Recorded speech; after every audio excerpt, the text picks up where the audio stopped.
novada deputāti Arnolds Keister no Rāmavas vai Ziedonī dzīvo.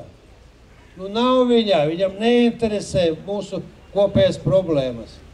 Kur ir Daugavas pagasta deputāte, kurus ievēlēja Līga Voldeka, kur ir Juris Krūmiņš.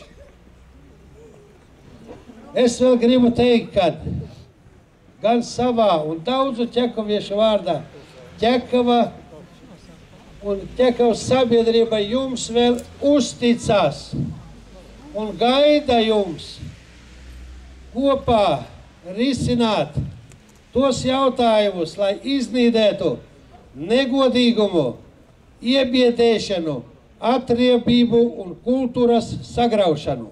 Paldies!